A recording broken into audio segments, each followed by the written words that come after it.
Let's talk about inductive and deductive reasoning, which is basically how we come to conclusions in geometry. And one will make a conclusion that is proof, that's facts, and the other is really just more of an educated guess. But first, let's take a look at some warm-ups. I want you to read each of these statements and determine if this person's reasoning seems logical or not. Riley has noticed that lots of men like watching sports on TV. Therefore, Riley reasons that Mark, who is a man, likes to watch sports on TV. Is that logical? Well, kind of. It's what we call a stereotype. Just because you're a dude doesn't necessarily mean that you like watching sports on TV. Lots of guys do, but not all. So you could say that this is logical, but it's not necessarily true. It's really just more of a stereotype. Let's look at another one. Trent has a sister whose birthday is in April. Their mom is expecting another baby girl. Trent concludes that his new sister's birthday will also be in April. Is that logical? Not really, right? Like, maybe she'll be born in April, or maybe she'll be born in August. Just because one of his sisters was born in April doesn't necessarily mean that all of his sisters will be born in April. And let's try a third example. Teresa has noticed that her father is taller than her brother. She has also noticed that her grandfather is taller than her father. Therefore, she reasons that her grandfather must be taller than her brother. Is that logical? Yeah, she could actually line up all three of her family members and show that her grandfather is taller than her brother because her grandfather is taller than her father and her father was taller than her brother. That all checks out. That's logical and it's true. It's based on facts. What we just did is used inductive or deductive reasoning. The first two warm-up problems were inductive.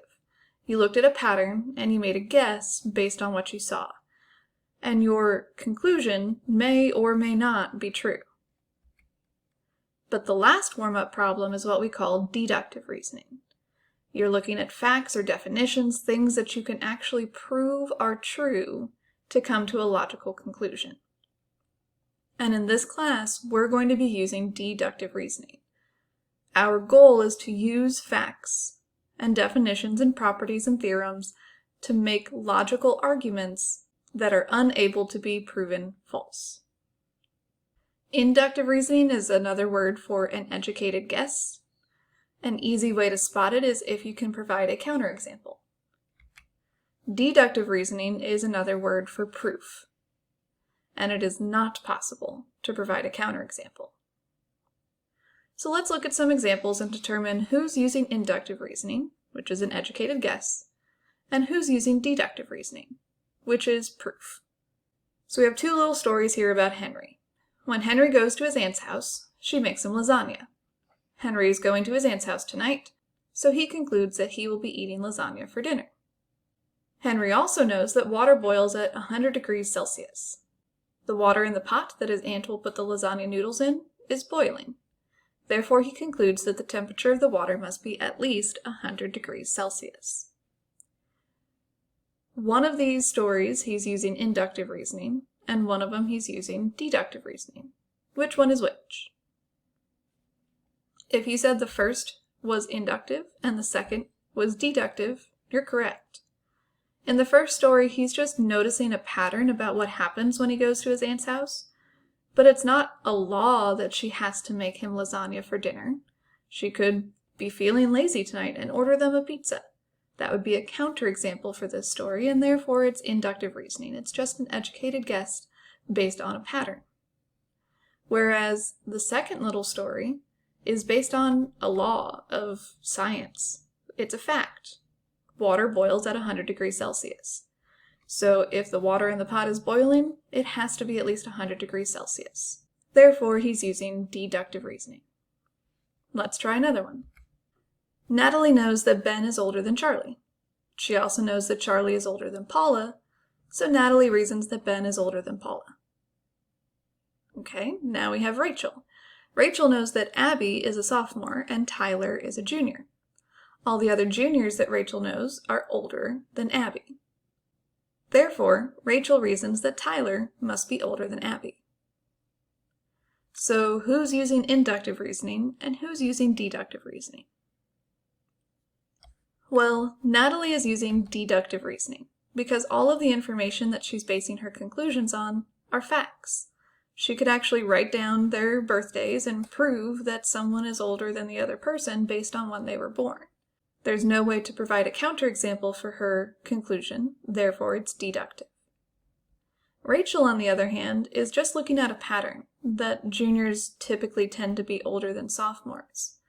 But isn't it possible that some people skip grades? And some states start earlier than other states, so if Tyler transferred in from a different state, maybe he's younger even though he's still a junior, he could be younger than a sophomore. It's rare, but it does happen. So Rachel is using inductive reasoning. Let's try one that's a little bit more mathematical. Maggie knows that 1/2 is less than 1, and that 3/7 is also less than 1.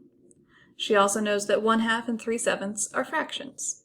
Therefore, she concludes that all fractions must be less than 1. Peggy knows that the sum of any two positive even numbers will be a positive even number. She knows that 8 and 22 are positive and even. Therefore, she concludes that their sum will also be positive and even. So who's using inductive and who's using deductive? Well, Maggie's definitely using inductive, right? It's pretty easy to provide a counterexample for her conclusion. Just because you have a fraction doesn't necessarily mean that it's going to be less than 1. Some fractions are much larger than 1, like 15/2, that's way bigger than 1, but it's still a fraction. Peggy, on the other hand, is using deductive reasoning. Positive and even are, by definition, positive and even. So if you have two positive and even numbers, if you add them together, you're going to get another positive and even number. She could do as many of those examples as she wanted to, and you would never be able to prove it false. It's based on facts, and therefore it's deductive. Alright, so I want you to pause the video now and read these last two examples and determine for yourself who's using inductive and who's using deductive reasoning. Let's see how you did. Julia is using inductive reasoning.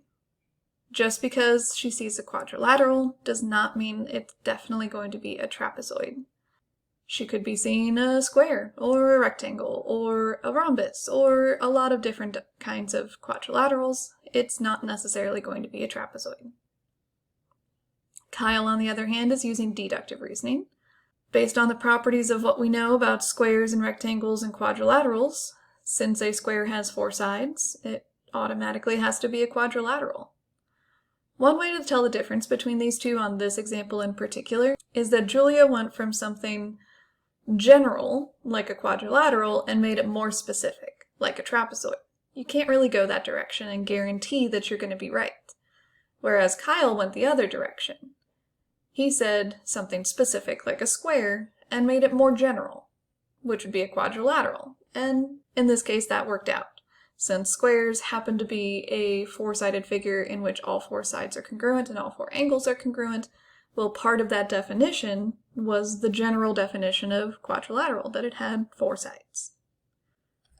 Well, that's all you need to know about inductive and deductive reasoning. In the next part of this lesson, we're going to be discussing the law of syllogism and the law of detachment.